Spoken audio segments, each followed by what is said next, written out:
అందరికీ మరణాత. ప్రభునందు ప్రియమైన దేవుని సంగమం, మరి త్రిత్వ దేవుణ్ణి ఆరాధించడానికి వచ్చినటువంటి మీకెల్లరికీ కూడా అత్రిత్వ దేవుని మహిమ ఆశీర్వాదములు కలుగును గాక. ఆమేన్. మరి ఈ దినాన్న ఈ ఆదివారం ఏ పండుగ అండి అమ్మా? త్రిత్వ పండుగ, అంటే త్రిత్వ ఆదివారం. త్రిత్వం అంటే మూడు కదా. త్రిత్వం అంటే మూడు. ఇక్కడ ఈ మనం చూసినట్లయితే కనుక యేసుక్రీస్తు ప్రభువారు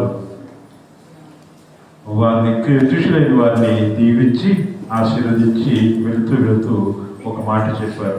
వారిని జీవించారు ఏ రీతిగా అంటే, మీరు వెళ్ళి సమస్త జనులను శిష్యులుగా చేసి తండ్రి యొక్కయు కుమారుని యొక్కయు పరిశుద్ధాత్మ యొక్క నామములో వారికి బాప్తిస్మం ఇవ్వండి అని చెప్పి ఉన్నారు. మనం చూసినట్లయితే కనుక ఈ త్రిత్వ ఆదివారము అనేది మనం జరుపుకుంటాం.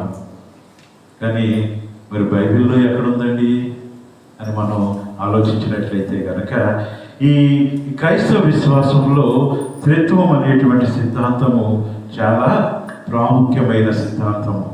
త్రిత్వం అంటే మూడు దేవుళ్ళ ఏమండి? కాదు, ఒకే దేవుడు మూడు వ్యక్తిత్వాలతో మనకు బయలుపరుచుకున్నారు. ఎలాగంటే ఒకే దేవుడు మూడు వ్యక్తిత్వాలతో ఆయన బయలుపరుచుకున్నట్లుగా మనం చూస్తాం. మన బుద్ధితో పూర్తిగా అది అర్థం చేసుకోలేకపోయినా కానీ మరి విశ్వాసముతో అంగీకరించవలసిన వారమై ఉన్నాం. ఇది దైవిక సత్యముగా గమనించాలని తెలియజేస్తూ ఉన్నాం.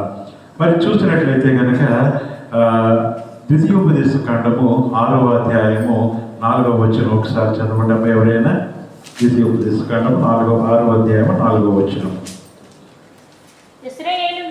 ఇశ్రాయేలు వినుము, మన దేవుడని యెహోవా అద్వితీయుడగు యెహోవా నీ పూర్ణ హృదయముతో నీ పూర్ణ ఆత్మతోను నీ పూర్ణ శక్తితో నీ దేవుడైన యెహోవాను ప్రేమింపుము. ఇశ్రాయేలు వినుము, మన దేవుడైన యెహోవా అద్వితీయుడగు యెహోవా. బైబిల్ స్పష్టంగా చెప్తుంది ఏమిటి అంటే దేవుడు ఒక్కడే అని. మరి అయితే బైబిల్ తండ్రిని దేవుడని, కుమారుని దేవుడని, పరిశుద్ధాత్మ దేవుడని కూడా ప్రకటిస్తూ ఉంటుంది. మరి బైబిల్ మొత్తం చూస్తే త్రిత్వం అనేది ఎక్కడన్నా కనిపిస్తుందా అండి? ఎక్కడన్నా కనిపిస్తుందా? కనిపిస్తుంది, కానీ అది మనం గమనిస్తే మనకు తెలుస్తుంది. ఒకసారి మనం చూసినట్లయితే కనుక సృష్టిలో త్రిత్వము ఏ రీతిగా ఉన్నదో మనం గమనించడానికి కనుక పరిశీలిస్తే ఆదికాండము 1వ అధ్యాయము 1, 2 వచనాలు ఒకసారి చదవండమ్మా. ఆదికాండము 1వ అధ్యాయము. ఆదియందు దేవుడు భూమి ఆకాశం సృజించాడు.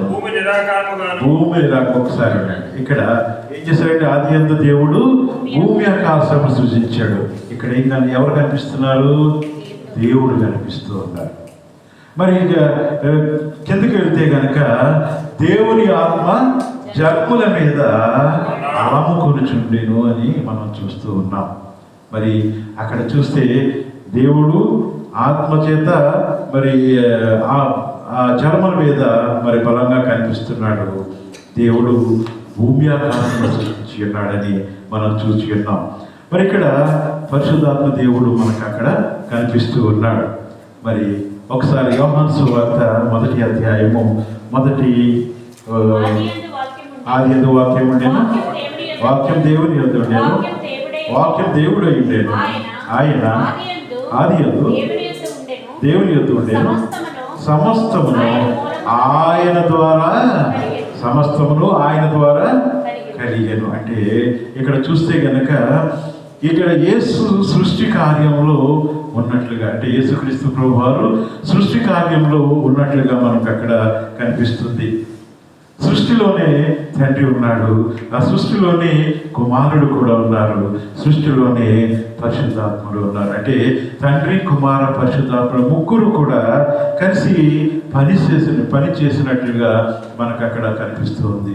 గమనించండి ప్రియ దేవుని సంఘం. మనం పాట పాడుకుంటాం కదా, ఒక్కడే దేవుడు ఒక్కడే దేవుడు ఒంటరిగా దేవుడే ఆరాధిని ఒంటరిగా దేవుడే ఆరాధిని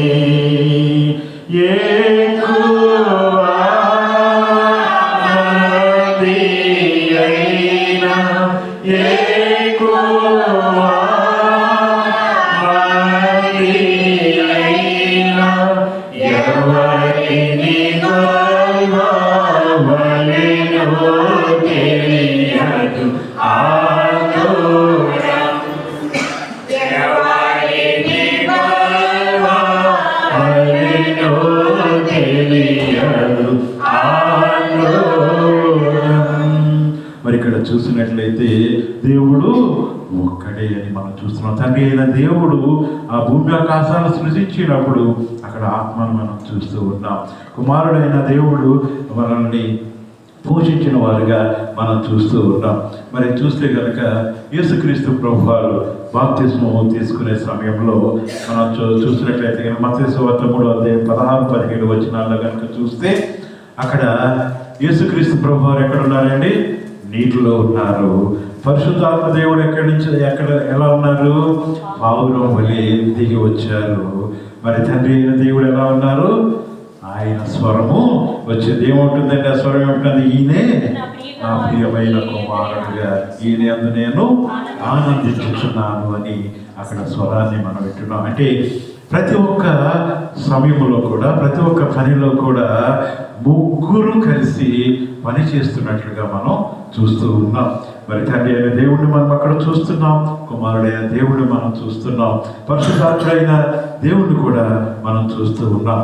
మరి తండ్రి అయిన దేవుడు ఏం చేస్తారు?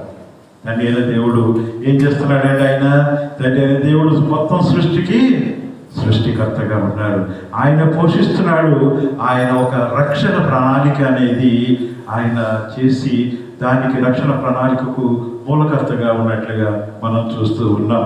మరి తండ్రి ప్రేమ ఎట్లాంటిదో ఒకసారి చూద్దాం. యోహాను సువార్త 3వ అధ్యాయము 16వ వచనం మనందరికీ తెలిసినది. దేవుడు లోకమును ఎంతో ప్రేమించను కాగా అతిథి కుమారునిగా పుట్టిన వారి యందు విశ్వాసం నుంచి ప్రతి వాడును నశింపక నిత్య జీవం పొందినట్లు ఆయన అనుగ్రహించబడెను. మరి చూసినట్లయితే కనుక తప్పిపోయిన కుమారుని ఉపమానం మనం చాలాసార్లు విన్నాం. కానీ దాంట్లో మనం చూస్తే కనుక లూకా సువార్త 15వ అధ్యాయంలో ఉంటుంది. దానిలో చూస్తే మరి అంత సర్వనాశనం చేసేసి మనిషి కూడా సర్వనాశనం అయిపోయి ఎందుకు పనికిరాని వాడిగా అయిపోయిన తర్వాత ఆ మనిషిలో ఒకటి జరిగింది, ఒక మార్పు జరిగింది. ఏమిటంటే అది పశ్చాత్తాపం అనేది ఒకటి వచ్చింది. మన జీవితాల్లో కూడా ఎన్నో పనులు చేస్తూ ఉంటాం. దేవునికి వ్యతిరేకంగా, కుటుంబానికి వ్యతిరేకంగా, మరి మన సమస్యలకు ఉన్న సమస్యలను బట్టి ఎన్నో వ్యతిరేకమైన కార్యాలు చేస్తూ ఉంటాం. మరి నిన్నటి దినాన్న మనం పరిశుద్ధాత్మ కొరకు మాట్లాడుకున్న వారమై ఉన్నాం. దాంట్లో ఉండకూడదు ఏమిటండి, కోపం ఉండకూడదు, ఈర్ష్య ఉండకూడదు, ద్వేషం ఉండకూడదు అని అనుకున్నాం. కానీ ఈరోజు మధ్యాహ్నం నాకు కోపం వచ్చింది, చేయకూడదు పని కూడా చేశాను. కాబట్టి ఎలా ఉంటుందంటే, ఎంత కోపం అది ఏ రీతిగా ఉంటుందంటే, చేయకూడదు పని అంటే ఏమనుకోకుండా కొట్టాను అనమాట అది. కాబట్టి ఎలా అంటే మనం ఎంత మనం సంపాదించుకుంటున్నా కూడా మనల్ని తోసివేసుకుని వెళ్ళేది ఒకటి ఉంటుంది. దానిని ఎదిరించడానికి మనకు ఉండాల్సింది ఏమిటయ్యా అంటే, పరిశుద్ధాత్మ దేవుడు మనలో నివసించేవాడుగా ఉన్నాడు. తండ్రిని విడిచి వెళ్ళిపోయినటువంటి కుమారుడు పశ్చాత్తాపంతో తిరిగి వచ్చాడు. ఆ పశ్చాత్తాపం అనేది మన హృదయాలలో కలగాలి, మన జీవితాలలో కలగాలి. ఎప్పుడైతే పశ్చాత్తాపంతో తిరిగి వస్తామో, అది నీవు ఏ రీతిలో ఉన్నావు, నీకు మట్టి ఉందా, మురుగు ఉందా, లేకపోతే నీవు సమస్తంగా వాసన పడుతున్నావా, ఇవన్నీ ఏమన్నా చూశాడంటే తండ్రి అక్కడ ఏమన్నా చూశాడా? ఏం చేశాడు? పరిగెత్తుకుని వచ్చి కౌగిలించుకుని మెడ మీద ముద్దు పెట్టుకుని ఇమ్మీడియట్గా చేయాల్సినటువంటి శుద్ధి కార్యాన్ని ఆయన చేసిన వారై ఉన్నాడు. మరి ఇది తండ్రి మన ఎడలో చూపించుతున్నటువంటి ఒక గొప్ప కార్యానికి ఇది ఒక ఉదాహరణగా ఉంది.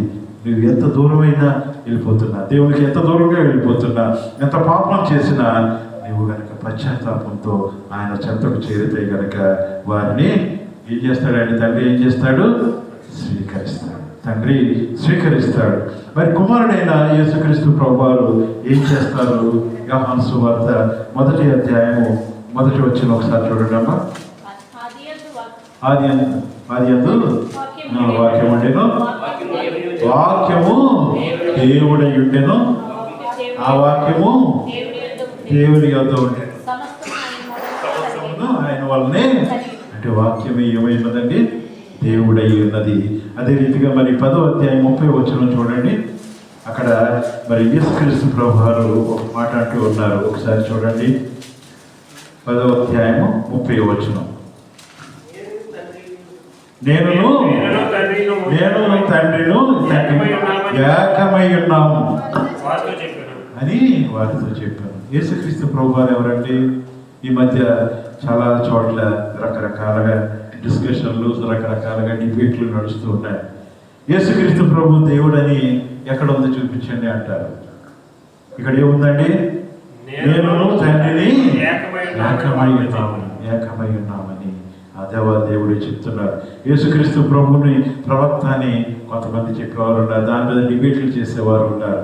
కానీ ఇక్కడ యేసుక్రీస్తు ప్రభు వారు సెలవిచ్చిన మాట, నేనును తండ్రిను ఏకమై ఉన్నామని ఆయన చెప్తున్నాడు. ఆయన దేవుని కుమారుడు మాత్రమే కాదు, ఆయనే దేవుడిగా ఉన్నాడు.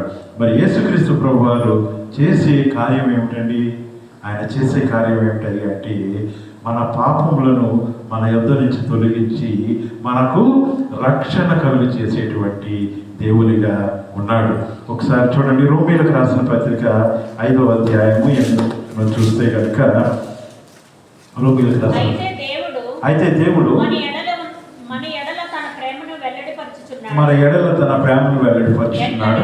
ఎట్లనగా మనము ఇంకనూ పాపులమై ఉండగానే క్రీస్తు మన కొరకు మరణించింది. మనం ఇంకా పాపంలోనే ఉన్నాం, పాపులుగానే ఉన్నాం. ఆ సమయంలోనే ఆయన శిలువ మరణాన్ని స్వీకరించాడు. శిలువపై ఆయన మరణశిక్షణ పొందాడు.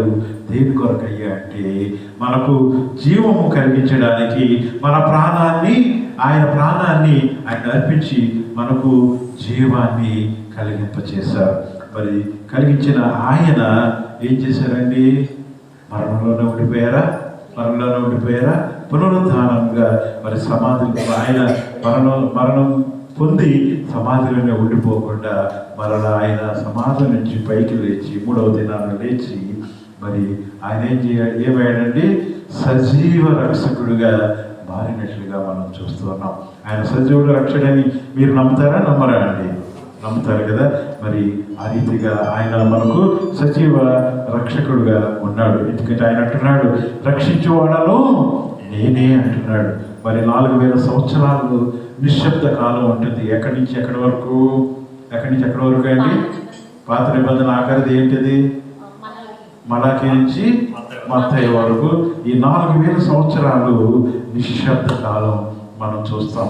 ఈ నిశ్శబ్ద కాలంలో ఎవ్వరికి కూడా దేవుని స్వరము వినపడని కాలం.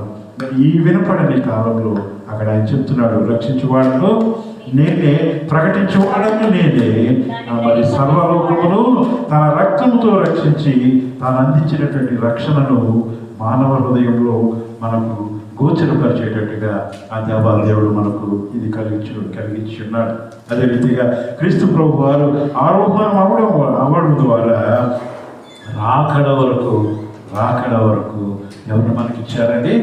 పరిశుద్ధాత్మ దేవుడిని ఆయన మనకు అనుగ్రహించి ఉన్నాడు. ఆయన చెప్తున్నారు, యోహాను సువార్త 14:16 చెప్తున్నారు ఏమని?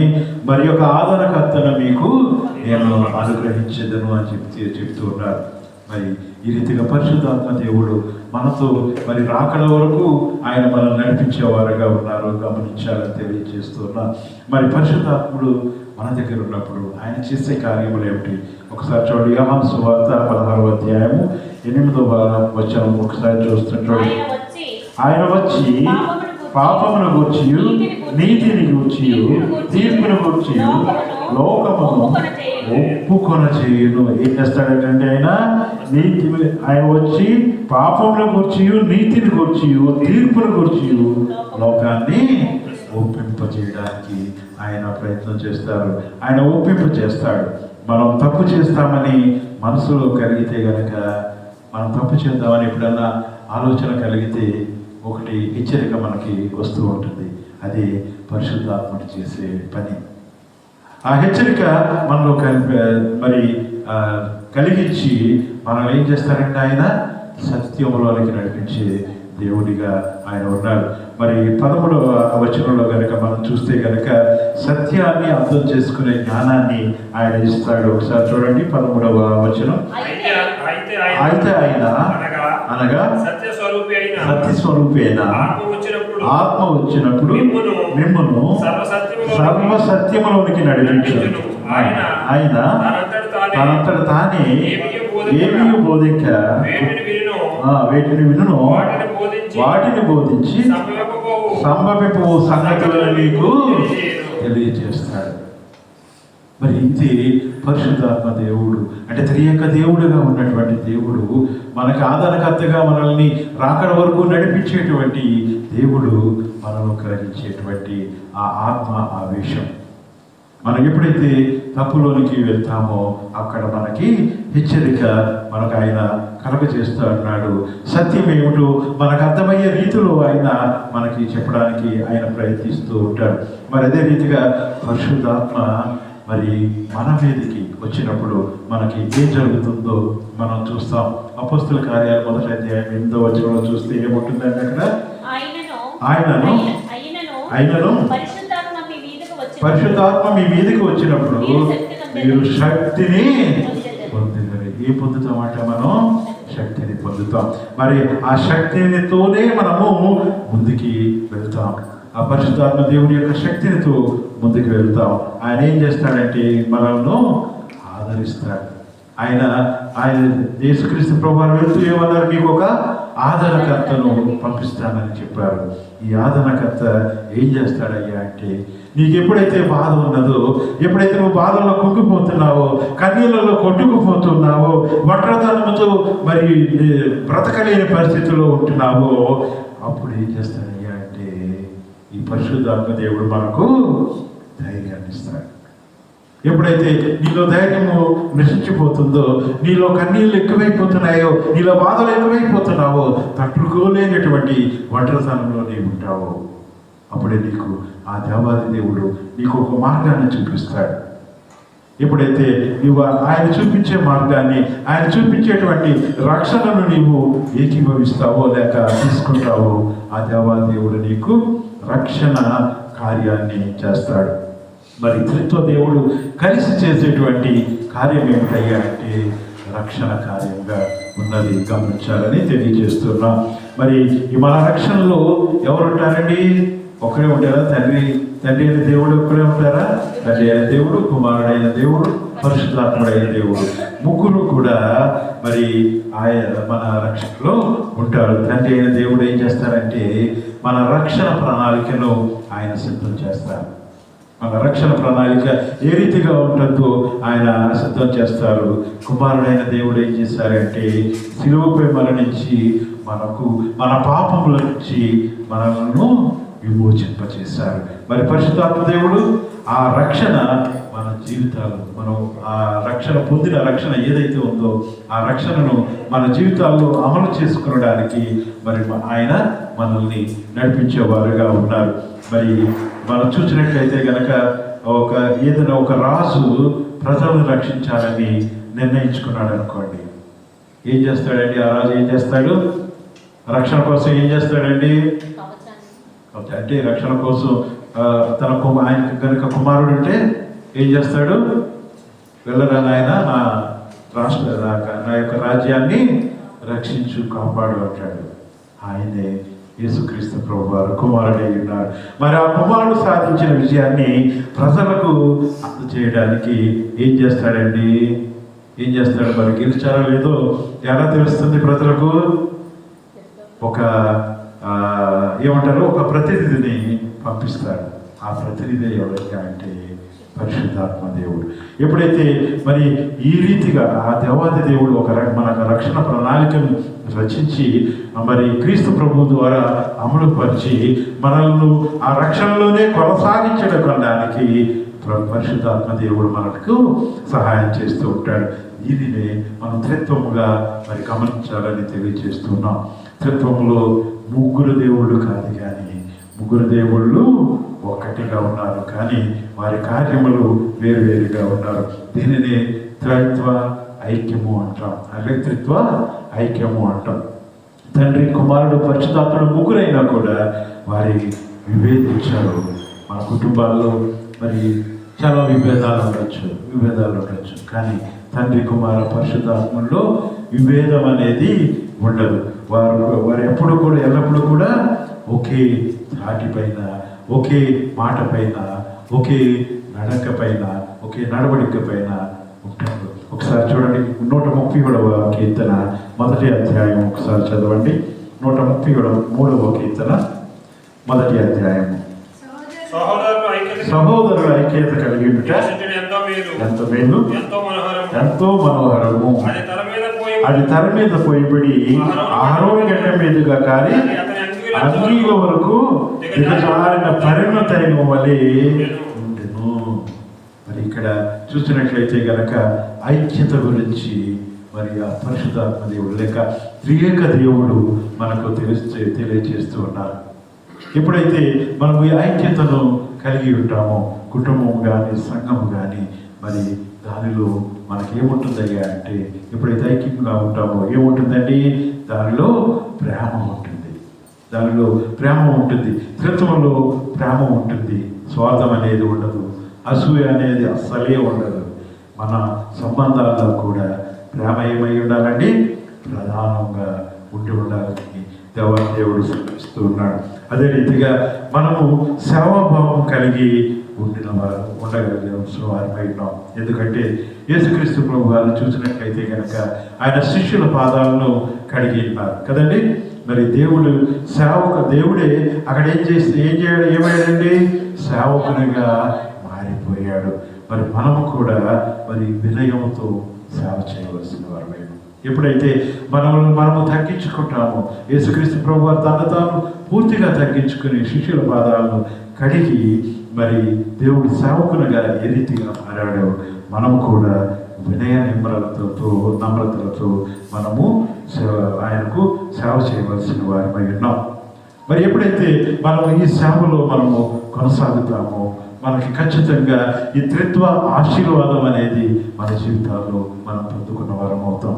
త్రిత్వ ఆశీర్వాదము పొందుకున్న వారం అయితే కనుక ఎన్ని శోధనలు వచ్చినా, ఎన్ని వేదనలు వచ్చినా, ఎన్ని కష్టాలు వచ్చినా, ఎన్ని కడగట్లు వచ్చినా ఇప్పుడు కుడికి కానీ ఎడమకు కానీ నీవు తొట్టిల్లపోవు. ఎందుకంటే ఆ త్రైత్వంలో ఉన్నటువంటి శక్తి అలాంటిది, ఆ త్రైత్వంలో ఉన్నటువంటి బలం అలాంటిది, ఆ త్రిత్వము నేను నడిపించే తీరు అలాంటిది. ప్రియ దేవుని సంగమా గమనించాలని తెలియజేస్తూ ఉన్నాను. ఒకసారి చూడండి, 2 కొరింథీయులకు రాసిన పత్రిక 13వ అధ్యాయము 14వ వచనం.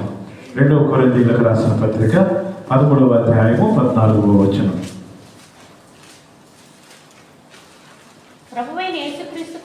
ప్రభువైన యేసుక్రీస్తు కృపయు దేవుని ప్రేమయు పరిశుద్ధాత్మ యొక్క సహవాసం మీ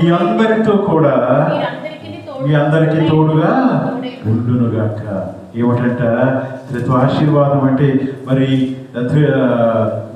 ఆత్మస్వరూపి మన మధ్యకు వచ్చిన తర్వాత ఏం జరిగిందండి? అక్కడ అద్భుతాలు ఏం జరిగినాయండి?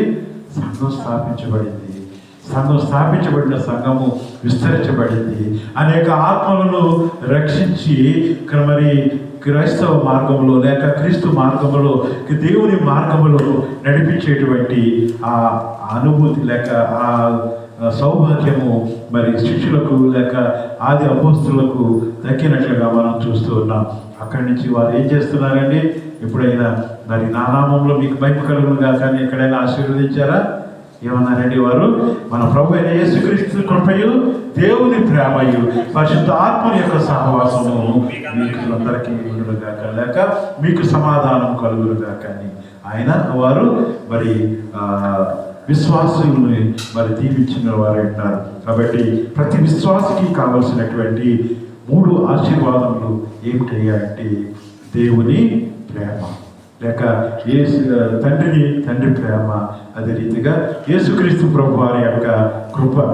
యేసుక్రీస్తు ప్రభు వారి యొక్క కృప ఏం చేస్తుందంటే మనలను రక్షిస్తుందండి. ఏం చేస్తుందండి ఆయన కృప?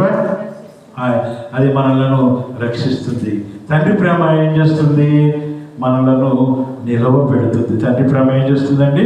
మనలను నిలవబెడుతుంది. పడిపోయిన స్థితిలో ఉన్నటువంటి మనలను తండ్రి ఎప్పుడైతే మనలను మన పాపాలని మన్నించి హక్కున చేర్చుకుంటాడో అది ఏం చేస్తుంది? మనలను నిలబెట్టే స్థితిలో ఉంచుతుంది. పడిపోయిన స్థితిలో కాకుండా నిలబెట్టే స్థితిలో ఉంటుంది. దేవ యెహోవా స్తుతి పాత్రుడ పరిశుద్ధాయ పరమనివాస దేవ యెహోవా. ఆ రీతిగా యేసుక్రీస్తు వారి కృప లేక తండ్రి యొక్క ప్రేమ మనల్ని నిలబెడుతూ ఉంది. పరిశుద్ధాత్మ యొక్క సహవాసం ఏం చేస్తుందయ్యా అంటే మనలను ఏం చేస్తుందండి? నడిపిస్తుంది. ఆగిపోకుండా సాగిపోయేటట్టుగా చూస్తూ ఉంది. కాబట్టి ప్రియ దేవుని సంగమా, ఎప్పుడైతే మనము దేవుని కొరకు ఆలోచిస్తామో మనం ఎప్పుడు కూడా జ్ఞాపకించుకోవాల్సింది త్రియేకుడైన దేవుడిని జ్ఞాపకం చేసుకోవాల్సిన వారమై ఉన్నాం. దేవుడు తన త్రిత్వ స్థితిని ఎప్పుడు కూడా బయలుపరుస్తూనే ఉంటాడు. మనల్ని నడిపించడం ద్వారా, మనల్ని నిలబెట్టడం ద్వారా, మనల్ని రక్షణలోనికి తీసుకురావడం ద్వారా. రక్షణలోకి వచ్చావు అంటే మరి కుమారుడైన తండ్రి నీకు తోడుగా ఉన్నాడు. నీవు నిలబడి ఉన్నావంటే తండ్రి నీకు కాపుదలగా ఉన్నాడు. నీవు నడిపింపబడుతున్నావు అంటే ఆ పరిశుద్ధాత్మ దేవుడు నిన్ను నడిపిస్తూ ఉన్నారు. మరి అది ఆ స్థితిని మనము త్రిత్వ స్థితిగా మనము అంగీకరించవలసిన వారమై ఉన్నాం. ఎప్పుడైతే మనం వీటి నుంచి మనము దూరము కాకుండా ఉంటామో ఎల్లప్పుడూ కూడా త్రిత్వ దేవుని ఆశీర్వాదం మనకు ఉంటుంది. మరి ఇందాక పాడుకున్న మంగళ స్తోత్రార్పణలు ఒకసారి పాడదామా? మంగళ స్తోత్రార్పణలు దేవునికి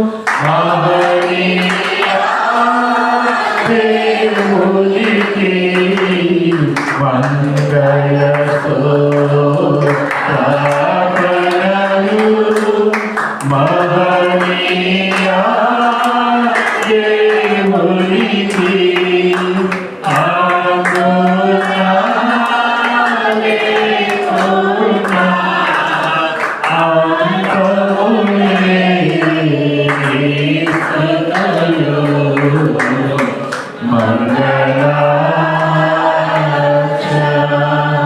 మనల్ని రక్షించడానికి, మనల్ని నిలబెట్టడానికి, మనల్ని నడిపించడానికి దేవుడు ఎలా మారిపోయాడో ఒకసారి చూద్దాం, ముగించుకుందాం. చివరిలోకి వచ్చాం. ఆదికాండము 1వ అధ్యాయము 26వ వచనం ఒకసారి చూడండి. ఆదికాండం 1వ అధ్యాయం. దేవుడు మన స్వరూపమందు మన పోలిక చొప్పున నరులను చేయదము, వారి సముద్రపు చేపలను, ఆకాశ పక్షులను, పశువులను, సమస్తము భూమిని ప్రతి ప్రాంతంలో ఆయన ఏవేటట్లుగా చేశాడు. ఏం చేశాడంటే, ఎలా మారిపోయాడంటే మానవుడు తన స్వరూపమందు చేసి మానవుడుగా ఆయన మారిపోయాడు. మరి మన కోసం ఆయన ఎన్నో త్యాగాలు చేసి ఉన్నారు. మన కోసం ఆయన ఎన్నో ఉన్నతమైన స్థితిని, ఉత్కృష్టమైన స్థితిని వదులుకున్నాడు. మనం దేన్నైనా వదులుకుంటున్నామా ప్రభు కొరకు? మనం దేన్నైనా వదులుకుంటున్నామా ఆ దేవుని కొరకు? కానీ మనం ఒకసారి ఆలోచించవలసిన వారమై ఉన్నాం. ఒకసారి యెషయా గ్రంథము 6వ అధ్యాయము 8వ వచనం ఒకసారి చూడండి అమ్మా. యెషయా గ్రంథము 6వ అధ్యాయము 8వ వచనం. అప్పుడు నేను ఎవరిని పంపెదను,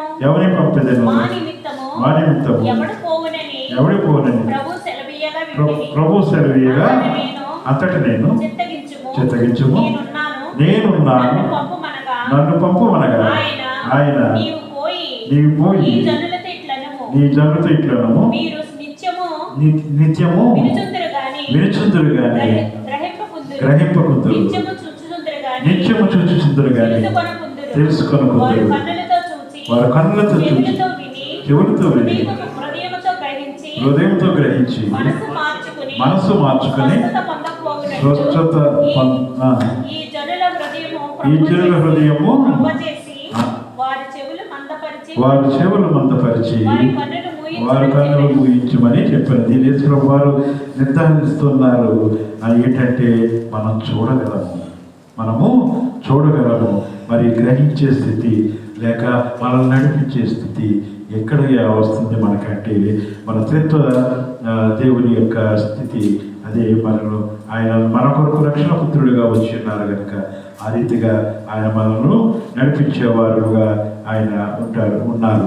మరి చూస్తే కనుక మరి దేవదాస్ అయ్యగారు ఎన్నో విషయాలు రాశారు. దాంట్లో బాబోయ్ గోపుల గురించి మాట్లాడుతూ అంటే ఆదికాండం 11వ అధ్యాయం 5-7 వచనాల్లో చూస్తే కనుక ప్రజలు భూమి మీద విస్తరించినప్పుడు ఒకే స్థలంలో దీన్ని పరమ నుండి చూడవచ్చిన వాడు తండ్రి అట, దిగి వచ్చిన వాడు కుమారుడట, చెదరగొట్టిన వాడు ఎవరండి? పరిశుద్ధాత్ముడు. ఇలా ఆదికాండము నుంచి మలాకి వరకు కూడా అనేక సందర్భాల్లో ఈ త్రియేక దేవుడు మనకి ప్రత్యక్షమవుతూ ఉంటారు, లేక కనపడుతూ ఉంటారు. మరి దేవుడు మనల్ని మనం చేసే ప్రతి పనిలో కూడా మరి ఆయన ఉంటారు. మన తలంపులో తండ్రి ఉంటే మరి పని చేసేది కుమారుడైతే మనల్ని అంతం వరకు నడిపించేది ఎవరైనా అంటే పరిశుద్ధాత్మ దేవుడు. ఈ ముగ్గురు కూడా ఏకకార్యముతో ఏకాత్మతో మనల్ని నడిపించుతున్నారు కనుక త్రియేకుడైన దేవుడు ఒక్కడిగా పనిచేస్తూ ఉన్నారు. మనం పాడుకుంటాం కదా, యెహోవా నీ నామము ఎంతో ఘనమైనది, ఎంతో యెహోవా నీ నామము. ఎంతటి ఘనమైన నామాన్ని ఆయన మనకు ఇస్తూ ఉన్నారు. కాబట్టి ప్రియ దేవుని సంగమ, మరి త్రిత్వము కేవలం ఒక సిద్ధాంతం కాదు, కానీ అది ఒక రక్షణకు ఆధారంగా ఉంటుంది. ఎప్పుడైతే దాన్ని మన రక్షణకు ఆధారంగా మనం స్వీకరిస్తామో, తండ్రి అయిన దేవుడు ఏం చేస్తాడండి? మనల్ని ప్రేమిస్తాడు. కుమారుడైన తండ్రి మన కొరకు ఏం చేస్తాడు? ఆయన మన కొరకు మరణించాడు. అయితే పరిశుద్ధాత్ముడైన తండ్రి ఏం చేస్తారు? మనలో ఆయన నివసిస్తారు. కాబట్టి మనము త్రియేక దేవుని ఆరాధిస్తూ, ఆయన అడుగుజాడలు నడుస్తూ, ఆయన కార్యములో, ఆయన పనులలో, ఆయన స్తుతించడంలో, ఆయన మహిమపరచడంలో, ఆయన ఘనపరచడంలో ఎల్లప్పుడూ ముందుకు కొనసాగడానికి త్రియేక దేవుడు మనల్ని దీవిస్తూ, ఆశీర్వదిస్తూ, నడిపిస్తూ ఉంటాడు. కనుక ఎప్పుడు కూడా ఆయనను మర్చిపోకుండా త్రియేక దేవుడిని మనం జ్ఞాపకం చేసుకుంటూ ముందుకు కొనసాగించవలసిన వారు ఉన్నాం. కాబట్టి దేవుని సంగమా, జ్ఞాపకంగా ఒక వాక్యాన్ని చదువుకుని ముగిద్దాం. మత్తయి సువార్త 28వ అధ్యాయం 19వ వచనం ఒకసారి చూడండి. మత్తయి సువార్త 28వ అధ్యాయం 19వ వచనం. కాబట్టి మీరు వెళ్ళి సమస్త జ్ఞానులను శిష్యులుగా చేయండి, తండ్రి యొక్కయు కుమారుని యొక్కయు పరిశుద్ధాత్మ యొక్కయు నామములోనికి వారికి బాప్తిస్మం ఇచ్చుచు, నేను మీకు ఏ సంగతులను ఆజ్ఞాపించుతున్నో వాటినన్నిటినీ కైకొనవలెనని బోధించారు. కాబట్టి అదే రీతిగా కింద చెప్తున్న ఇదిగో యుగ సమాప్తి వరకు సదాకాలము మీతో ఉన్నాను. కాబట్టి ప్రియ దేవుని సంగమా, ఈ త్రిత్వ ఆదివారం దినాన దేవుడు నీతో నాతో మాట్లాడుతున్నది ఏమిటి అంటే, మరి సృష్టించేవాడు ఆయనే, మనం రక్షించేవాడు ఆయనే, మనం నడిపించేవాడు ఆయనే. ఈ ముగ్గురు కలిసి త్రియేక దేవుడిగా, త్రిత్వదేవుడిగా మనం నడిపించుతున్న ఆయనను మనం గమనించినట్లయితే కనుక మన జీవితాల్లో మనం తొట్టిల్లిపోతున్నా కూడా మనల్ని నడిపించడానికి, మనల్ని నడిపించడానికి దేవుడు ఉంటే, మనల్ని హెచ్చరించడానికి పరిశుద్ధాత్మ దేవుడు ఉన్నాడు. కాబట్టి ఈ త్రిత్వ ఆదివారంలో మనం నిర్ణయించుకోవలసినది ఏమిటంటే, మనము హెచ్చరికలను గమనించవలసిన వారమే. మనకి వచ్చే హెచ్చరికలు ఏవైతే ఉన్నాయో, దేవుని నుంచి వచ్చే హెచ్చరికలు ఒకసారి నీకే స్వయంగా నీకు ఆ హెచ్చరిక నీకు తట్టవచ్చు ఆలోచనలోకి. ఒకసారి వాక్యం నీతో చెప్పవచ్చు, ఒక్కొక్కసారి ఎవరు నీకు తెలిసిన వారో లేక వాక్యం చెప్పేవారో నీతో చెప్పవచ్చు. వాటిని గమనించినట్లయితే కనుక ఈ త్రిత్వ కాలములో మరి ఇంకో సమాప్తి వరకు ఆయన మనతో ఉంటానన్నారు కనుక ఆయన యొక్క సమాప్తి వరకు మనతో ఉండి మనం నడిపించలాగిన ఆ దేవాదేవుడిని మనం హృదయాలను మనం ఆలోచించలాగిన మనల్ని ఆ దేవాదేవుడు సిద్ధపరిచి సహాయం దయచేసి దీవెనలతో ఆశీర్వదించును గాక. చిన్న ప్రార్థన చేసుకుందాం. మహిమోన్నతుడా మహాపరిషుడుడైన మా తండ్రి, మీకు స్తోత్రములు నాయన, స్తోత్రములు దేవా. ఇతరుతో ఆదివారపు దినమున తండ్రి త్రియేక దేవుడిగా ఉన్న నేను ఆరాధించుకొని మిమ్మల్ని స్తుతించడానికి మీతో తండ్రి మేము ఏ రీతిగా ముందుకు కొనసాగాలో, ఏ రీతిగా మమ్మల్ని మేము తండ్రి సిద్ధపరచుకోవాలి, ఏ రీతిగా మిమ్మల్ని మేము వినేవారముగా ఉండాలి తండ్రి. మాతో మాట్లాడిన తీరు కొరకే మీకు స్తోత్రములు దేవా. వినిన వాక్యముల తండ్రి మా హృదయాలను సదిలిపరుచుకొని మీ చిత్తం చెప్పిన మేము ముందుకు కొనసాగడానికి మా జీవితాల్లో ఉన్నటువంటి అనేక విధాలైనటువంటి మలిన రుగ్మతలన్నిటినీ కూడా మీ పరిశుద్ధ రక్తము ద్వారా మేము శుద్ధి చేసుకొని మీ వాక్యమును వినుట ద్వారా, తినుట ద్వారా తండ్రి మా జీవాహారముగా మేము స్వీకరించి మీ ఆత్మ నడిపితో ముందుకు కొనసాగులాగా మాకెల్లరకు సహాయం దయచేయమని యేసుక్రీస్తు పుణ్యనామమున బ్రతిమలాడి వేడుకొనుచున్నాం పరమ తండ్రి. అందరికీ మరణాత.